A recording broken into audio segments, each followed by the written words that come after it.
the food, and we've got more food coming, some great desserts that ladies will love. We've got the wine, and now we need some great books, and we're super excited to be partnering with the Reader's Loft in Bellevue, and owner Virginia Kress is here to talk about some of her favorite book club books. Good morning, Virginia. Good morning. I can't tell you how psyched I am to have our book club meetings at your store. We're also very excited. So. It's a wonderful independent book store. Your people really know their books, and just a comfy, cozy place.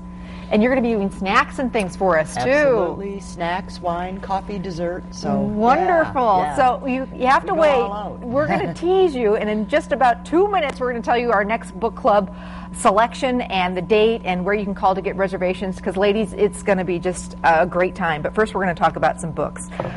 And this is a really neat thing. A very, very special person coming to Green Bay this weekend.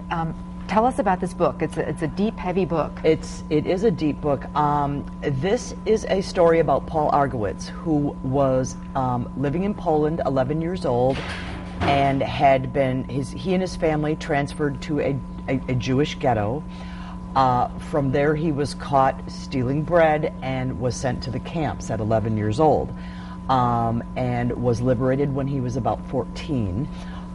So it's about his struggle to survive in very horrific conditions. Now, and this is the cool part. He's actually coming in person Sunday. You can get the book, you can sign the book, and more importantly, you can hear him. You can hear him, you can see him. It's from 1 to 4 o'clock on Sunday, March 7th. He and the author of the book, this was written by a woman, about him, so it's somewhat, a biographical. Very cool. But it's a heavy read. I'm only doing about 25 pages a day because it's there are not a lot of it's difficult. Holocaust survivors still left, so it's really so neat. And Eli Wiesel is a very famous author of the Holocaust situation, and they were actually bunkmates at one of the camps that he was at. Wow. So they go way back. All right, Sunday, Reader's Loft. Okay, let's talk about some fabulous book club reads, great for discussion. We'll give you the titles, we'll talk a minute about them, but these are really, if you're looking for that next book club book, I know I've heard a lot of people talk about this one. This one is set in the early 1900s in Wisconsin. It's called A Reliable Wife, by the way, and it's by Robert Gulrich. Correct. And a gentleman, a widow, sends away for a mail-order bride. I don't want to give a whole lot away about the story, but this woman from Chicago replies. It ends up becoming his wife. However, she is not at all what she appears to be on the surface. Sounds good. So there's a lot of surprises, a lot of revelations about her and her character.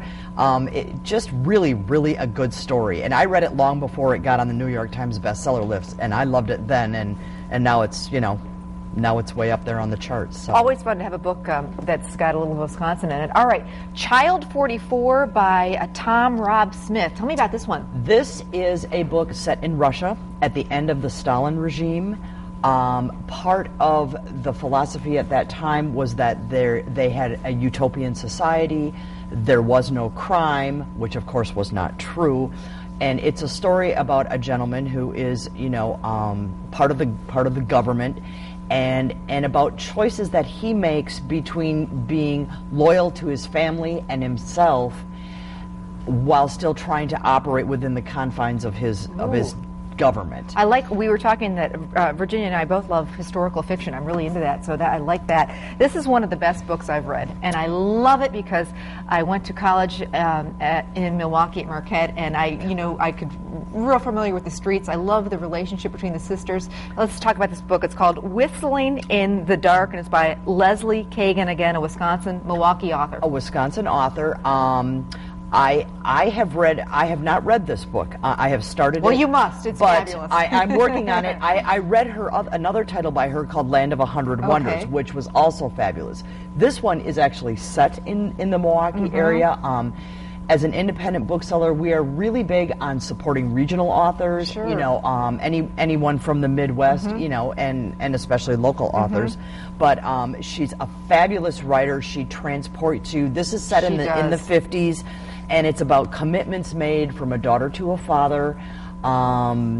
and again, I don't want to give a whole lot of the story away, but it's about these sisters and what happens after they lose their mom. And it's fabulous. Yeah, I absolutely love it. This is her debut novel, and sometimes that's the best. All right, we got to move along here. So just real quick, let's just Prayers for Sale by Sandra Dallas. Yep, this is more of a feel-good title, I would call it. It's about a woman who, shortly after the Civil War, relocates from the South to Colorado, and it's about her living on the frontier and the hardships that they faced.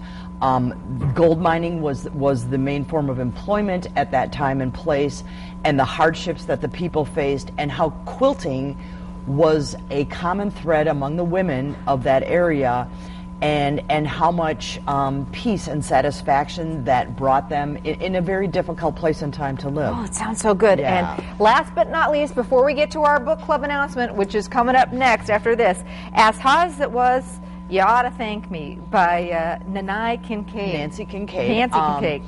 This is set in Florida, told from the perspective of a 13-year-old girl, and who's a keen observer of everything going on around her.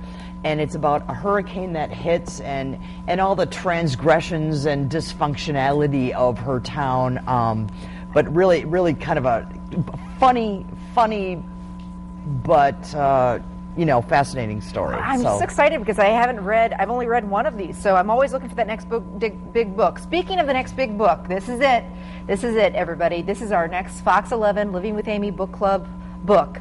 And again, I'm super excited.